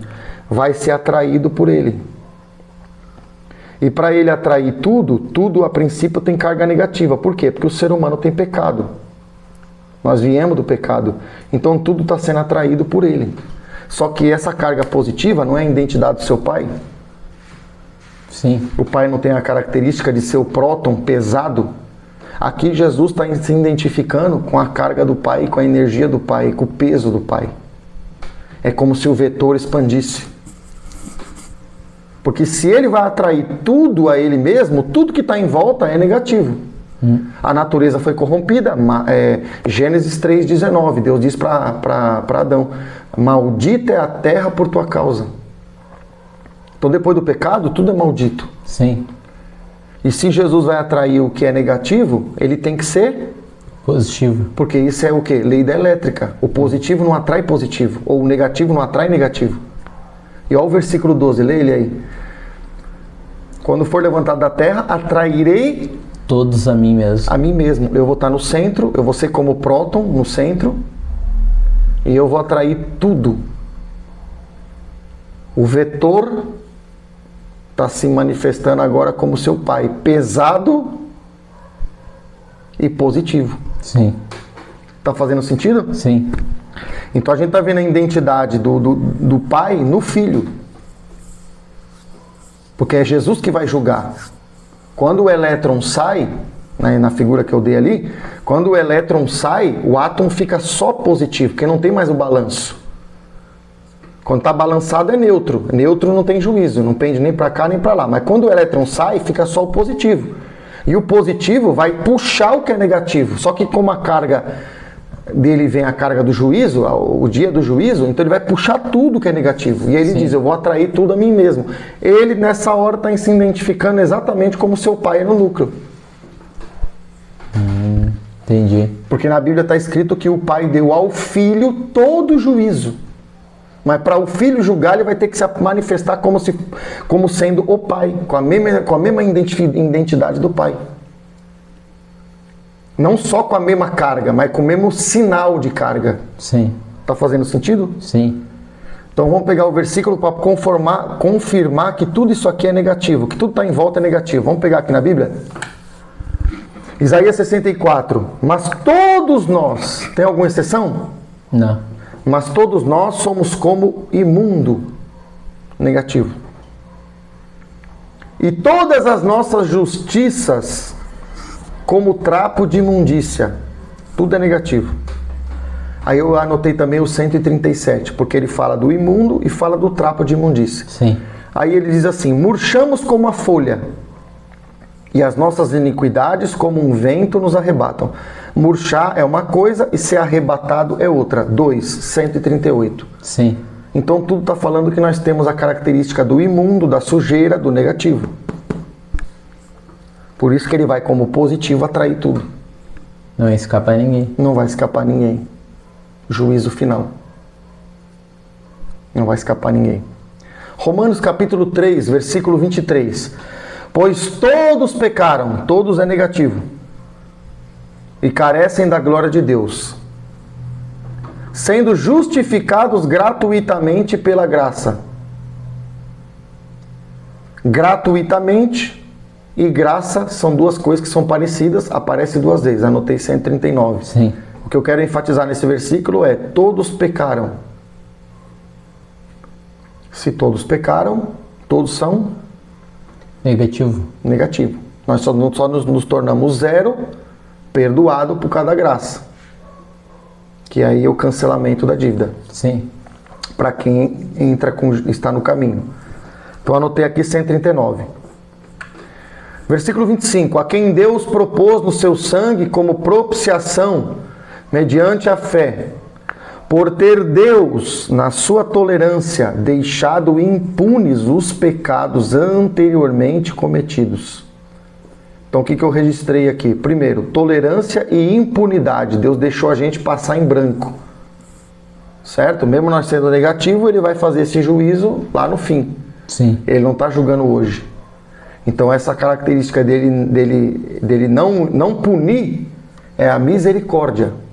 Então Deus teve misericórdia e o versículo diz que é não imputar, não punir, impune. E ele teve tolerância. Misericórdia e tolerância, através da palavra impune, 140. 140. Então, Deus em Cristo quer produzir isso, cargas igual a zero, né? E Romanos 6, 23, ele diz: o dom gratuito de Deus, porque o salário do pecado é a morte, mas o dom gratuito de Deus é a vida eterna. Então, dom gratuito e vida eterna, 141, só para registrar. 141. Em Cristo Jesus, nosso Senhor. E aqui eu entendi que há um problema com as pessoas que não se arrependem. Porque quando a gente peca, antes de pecar no mundo físico, a gente peca aonde? Espiritual. Não, nas intenções. Sim. Certo? Que é espiritual também. Não está errado o que você falou. Mas a gente peca nas intenções. A intenção do coração é abstrata. Você não pode pegar ela no mundo físico. Aí a gente confirma o modelo do átomo de novo. Por quê? Porque no átomo o que você tem? No átomo a gente tem, só para registrar, no átomo a gente tem carga, que é o quê? Não é físico, é abstrato. E a gente tem massa, que é do mundo físico. A mesma realidade que a gente tem no átomo, a gente tem no pecado. Por quê? Porque antes de eu pecar na massa, antes de eu transmitir o meu pecado para o mundo físico, eu peco no meu coração. Que é carga. Por exemplo, eu desejo mal para você. Exemplo, hein? Fique em paz que eu não estou desejando mal para o irmão, não. Mas eu desejo bem para você, vamos pôr assim. E esse bem que eu desejo para você, ele é desejado numa intensidade. Sim. O que é essa intensidade? Intensidade lembra o quê? Valor, quantidade de carga. Porque a carga é medida por número. 1,6 vezes 10 a menos 19. Sim. É 1,602. Quando eu intenciono fazer o bem, é uma coisa abstrata, ainda não está no mundo físico, está só no meu coração. Mas eu intenciono, tem intensidade. Eu quero ajudar. Tem outro que eu quero ajudar mais ainda. Sim. Então é uma coisa que é possível você medir por intensidade. E essa intensidade tem quantidade. E a carga tem quantidade. E a carga é abstrata. Sim. Tá fazendo sentido? Sim. Então a gente percebe que quando as pessoas pecam, Fábio, elas pecam aonde? Elas pecam no coração. Então elas pecam naquilo que é abstrato. Só que o que é abstrato tem carga. E no caso, carga negativa. Então, quando a pessoa peca e não é perdoada, ela retém nela muita carga negativa. Sim, entendi. Tá fazendo sentido? Sim. E quando ela retém muito nela carga negativa, eu entendi o que acontece no inferno. E aqui vai um adendo para as pessoas entenderem o que é inferno.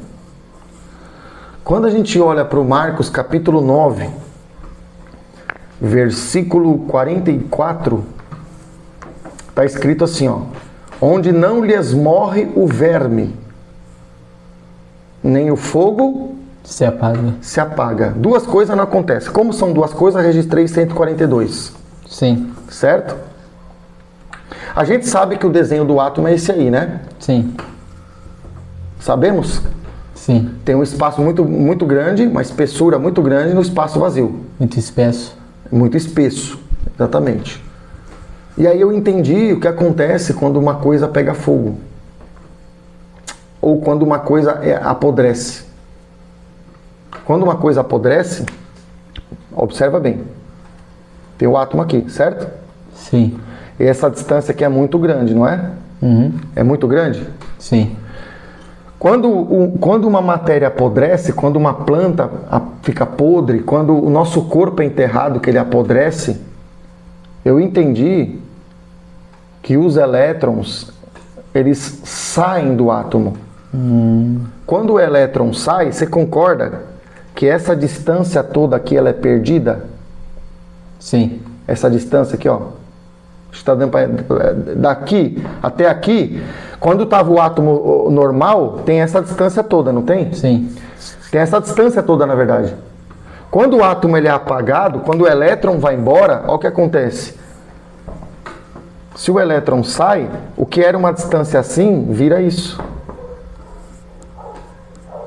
O que está acontecendo? A distância está reduzindo muito. Porque se eu tinha toda essa distância aqui, ó, vou fazer aqui ampliado. Aqui eu tenho o núcleo, aqui eu tenho essa distância grandona aqui. Se o elétron estava girando aqui, ó, e o elétron foi embora, então o tamanho do átomo era tudo isso aqui. Só que como o elétron foi embora, isso aqui não existe mais. Então o átomo se reduziu a isso aqui. Sim. Então ele era como se fosse uma bola bem cheia e ele virou uma bola murcha. Porque grande parte da massa do tamanho do átomo tem a ver com essa eletrosfera aqui. Sim. E aí eu entendi o que acontece com as coisas que apodrecem. Quando as coisas apodrecem, o elétron vai embora. Quando o elétron vai embora, diminui muito o tamanho. Por isso que o que apodrece, você vê que ele vai diminuindo de volume. Você pega uma madeira, ela é uma tora. Quando você queima, ela vai encolhendo. Sim. Por quê? Porque os elétrons estão indo embora. Tu vê, né? Os elétrons estão indo embora, então se os elétrons estão indo embora, e o elétron junto com o coisa é o que dá o volume no átomo, se ele for embora, o átomo perde volume. Sim. E perde 99,9. Por isso que aquilo que é queimado, ou aquilo que apodrece, está encolhendo. Você pega um pedaço você pega um ramo quando ele estava novinho, ele é uma coisa. Quando você pega ele assim, que ele vai estragando, vai apodrecendo, ele vai virando um farelo. Você pega um corpo que foi enterrado há 2, 3 anos atrás, você vai lá, já não tem mais nada. Sim. Porque os elétrons foi tudo embora, foi consumido. Então a matéria se desfaz assim, porque esse volume tem a ver com essa distância aqui. Se o elétron vai embora, não tem mais volume. Sim. Tá dando para entender isso? Sim, sim. Aí você vai falar assim, pastor, o que isso tem a ver? Isso tem a ver que quando a pessoa vai para o inferno, ela tem muita carga negativa, porque ela pecou. Sim. E a carga negativa sai fora, então ela está sendo consumida. Por quem? Pelo verme. Que é o que acontece com o morto. Só que dentro dela tem o quê? Uma essência de Deus. E a essência de Deus é Positivo. positiva. Aí o que é positivo atrai os elétrons tudo de novo. Isso é uma analogia. Quando o elétron volta, a carne se refaz. Sim. Quando a carne se refaz, o verme volta a comer.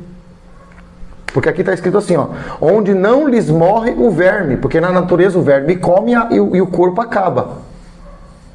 Não volta a reconstituir. Sim. Mas aqui no inferno está dizendo que o verme come, mas o verme não morre. E o verme não morre porque ele continua comendo. Mas ele continua comendo porque dá a entender que a matéria continua lá.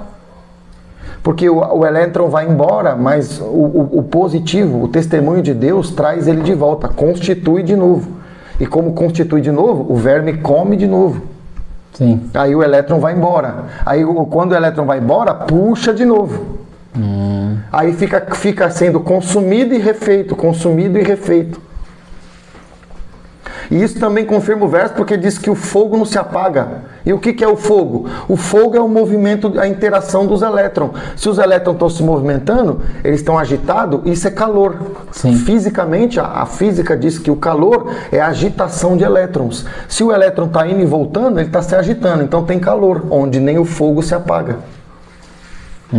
Sim. Os processos físicos podem ser vistos nos processos do julgamento depois lá no inferno. Depois do julgamento da alma que se perde. Sim. Porque se ela tivesse num processo físico nessa vida, o elétron foi embora, não volta mais. Qual a prova? Você botou um corpo, você desenterra, não tem mais corpo, só tem osso. O elétron foi e desfez a matéria. O volume da matéria tem a ver com o tamanho do átomo, que é aquele espaço vazio. Sim. Só que lá o negativo vai e volta. O negativo vai e volta. Ele vai porque ela pecou, tá cheio de negativo. Mas o negativo volta, porque esse pecado não sai dela. Sim. Não pode sair dela, porque foi ela que pecou. Então ela tá cheio de negativo. Então o negativo vai, é como que o verme come. O negativo volta, o verme não morre porque ele vai consumir de novo. Sim. E nessa agitação dos elétrons, a agitação de elétron é calor. O fogo não se apaga. Percebeu? Sim. Eu creio que está dando para entender. E a gente começa a enxergar que tá tudo no livro, né? Tá tudo nesse livro. É que Deus tem que mostrar. Olha o que acontece em 2 Crônicas, capítulo 5, versículo 14. De maneira que os sacerdotes não podiam estar ali para ministrar por causa da nuvem, porque a glória do Senhor encheu a casa de Deus. Então ele diz que tem porquê, o porquê a glória, por causa da nuvem e porque a glória do Senhor encheu. Então tem duas razões, por causa da nuvem e porquê da glória. 143. E por que não podia o sacerdote permanecer ali? Vamos identificar de novo aqui. Tudo a gente está indo para o modelo atômico, está sempre conseguindo enxergar. Diz que o sacerdote não podia permanecer ali. Por quê? O que é ali? Ali está falando de uma órbita, de um local específico. Sim. Não podia permanecer ali. Ali aonde? Na órbita. Porque quando Deus desce em Jesus, Jesus se manifesta quando ele vem se manifestar, quando ele vem em juízo, ele vem como positivo. Sim. Quando ele vem como positivo, se o sacerdote permanecesse aqui, ia ser consumido. Sim.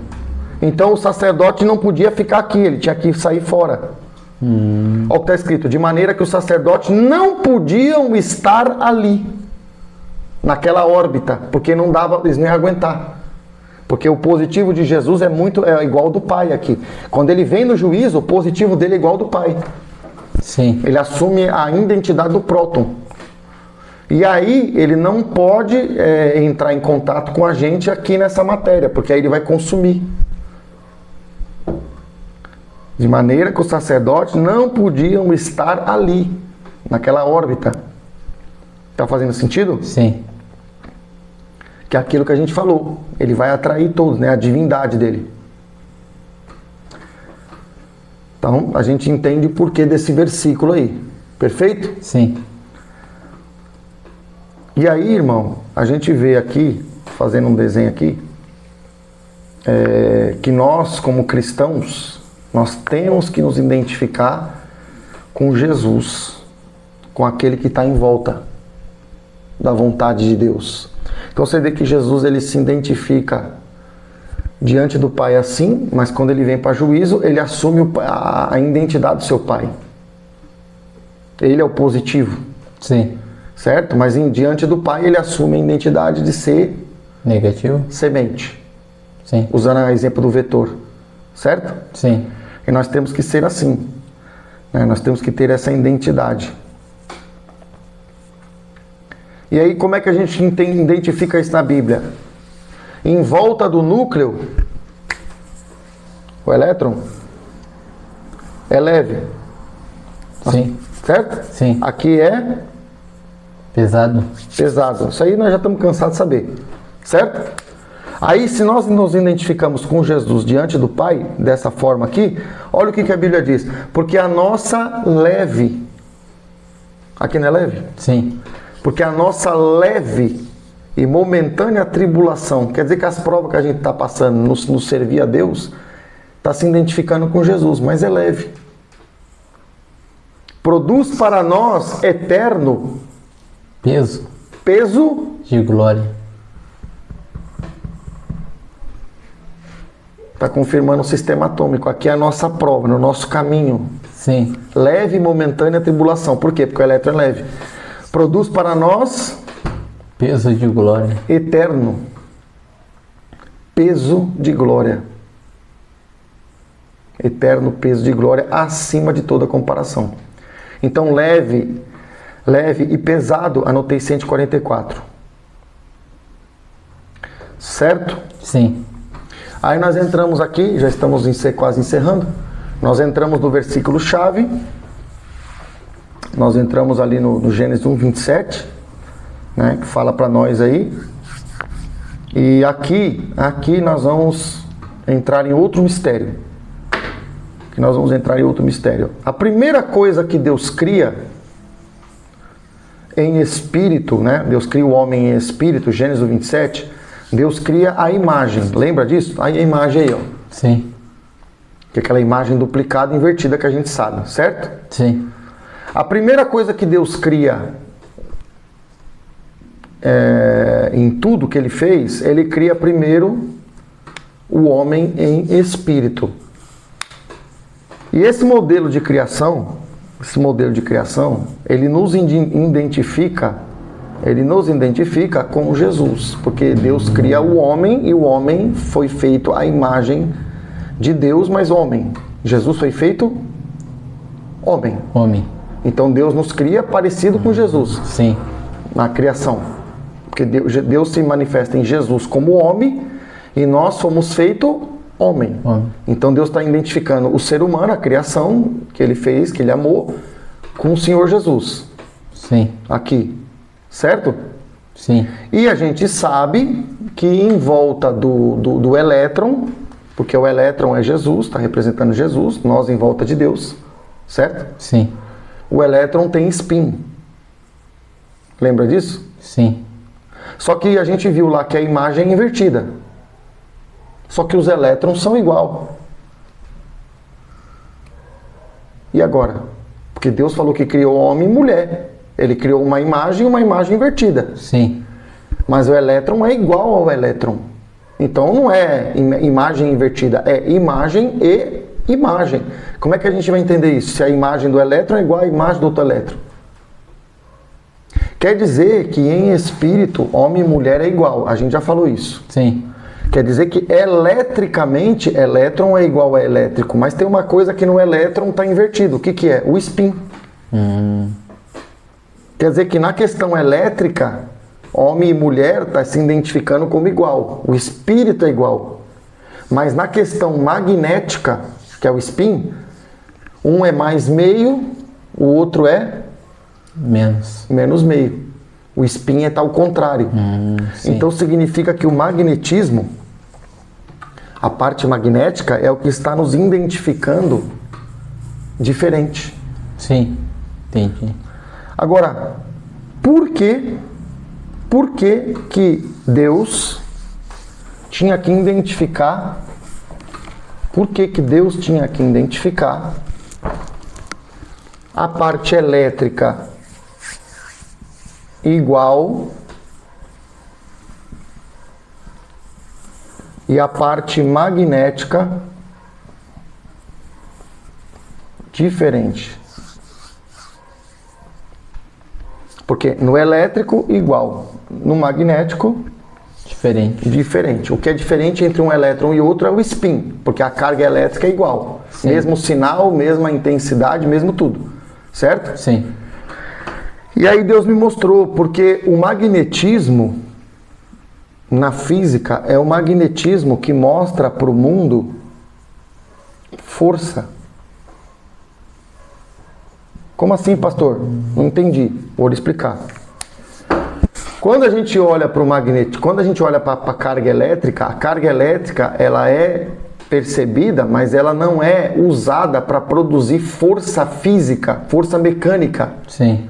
Para que isso aconteça, para que a gente tenha manifestação de força, a engenharia, ela usa não a força elétrica, ela usa a força magnética. Ah, pastor, então para mim transmitir, para mim, por exemplo, fazer o mundo físico sentir a força das partículas, eu tenho que manifestar força magnética, exatamente. Se você manifestar força elétrica, ela tem um alcance. Se você manifestar força magnética, ela vai muito mais longe. Sim. Então eu tenho que converter força elétrica em força magnética. E a diferença do elétron está no magnetismo. E o magnetismo é o que é percebido ao mundo exterior. O mundo exterior não percebe tanto o elétrico como percebe o magnético. O magnético é mais fácil de perceber. Por quê? Porque a diferença, quando Deus fez as imagens do homem e da mulher, aonde que foi notada a diferença? No mundo exterior, no corpo físico. Sim. O corpo físico é diferente. Vou traduzir. O espírito que tem no homem e o espírito que tem na mulher é o mesmo. Por quê? Porque o elétrico é igual ao elétrico. Sim. Mas aonde que é diferente? No spin, que é o quê? Magnético. Sim. Porque é no magnético que está a diferença, na orientação do spin. Porque a diferença das imagens não está no espírito, a diferença das imagens está naquilo que é notado no mundo exterior. No quê? No gênero. Sim. Então, se o magnetismo é o que se percebe do lado de fora, o corpo físico é onde se percebe a diferença do lado de fora. Sim. Identificou? Sim. Confirmou? Então, para o nosso telespectador aí entender a analogia. Aí eu tenho aquele vídeo que infelizmente não consigo rodar ele aqui. E esse princípio é usado, sabe aonde, Fábio? Na construção de motor. Sim. Olha lá, tem os motores ali. Como é que eu converto o elétrico em magnético? Quando eu construo as bobinas. Para que tem bobina? Porque quando o fio passa dentro da bobina, que é um fio, ela tem uma forma de ser construída, ela tem engenharia agora. Ela tem um modelo, não é só ter fio e ter eletricidade. Eu preciso de fio, informação. Onde está a informação? Material, informação. Eu preciso de um processo, a corrente. Sim. E eu preciso de um modelo, o desenho da bobina. Sim. Tá vendo que as 3 requisitos para me construir um motor eu preciso? Se eu der o material, informação, der o processo, mas não tiver o modelo da bobina, não vai funcionar. Sim. E aí ele constrói um modelo, o modelo que é a bobina, que é um modelo de engenharia, o engenheiro usa para transformar a eletricidade em Magnética. Aí quando ele transforma em magnetismo, o que a gente percebe? Aí o motor, vou pegar aqui o slide aqui, o motor gira. E giro é força mecânica, e força mecânica eu percebo externamente. Sim. A força elétrica tem eletricidade no fio, mas eu não noto. Mas quando a força mecânica age, uma bobina age com a outra, aí a força mecânica, que é o giro do eixo, aí o mundo físico percebe o movimento. Mas isso só está sendo possível porque eu estou convertendo energia elétrica em energia mecânica. Mas para fazer isso, a energia elétrica virou energia magnética. Sim. E a magnética aparece, manifestada, é vista na mecânica. Então eu preciso da magnética para manifestar o movimento. Sim. Por isso que a diferença do homem e da mulher não está no elétron, não está na elétrica. Porque a elétrica é o espírito, é igual. Sim. A diferença está no spin. Por quê? Porque o spin é o magnético. O magnético é o que é percebido no mundo exterior. Sim. Já expliquei, mas estou mastigando. E é através da construção de um modelo. Sim. E esse modelo é usado para fazer motor. Lá nós temos o rotor, aqui nós temos o estator. O que está confirmando no modelo? 2:1. Rotor é aquilo que gira no meio. Sim. Parece com o átomo, né? No átomo tem o próton. Só que no átomo é o contrário. No átomo quem gira é o elétron. Sim. No motor quem gira é quem está no meio. É como se fosse o próton. E quem está em volta chama-se estator. Tá vendo? Tá cheio de bobina no estator? Sim. E o estator e o rotor, 2 partes. Eu preciso, no modelo, 2:1. 2 para gerar 1, que é o motor. Rotor e estator. Sim. Tá vendo? Amém? Amém? Tem alguma pergunta aí para acrescentar? Tem alguma coisa que quer colocar, Fábio? Até para nós finalizar aqui, porque o nosso ouvinte possa, quem sabe, também ter a dúvida que você possa ter aí. Eu acho que é isso aí, pastor. Acho que está bem clarecidinho aí. Então, a gente vai ficando por aqui.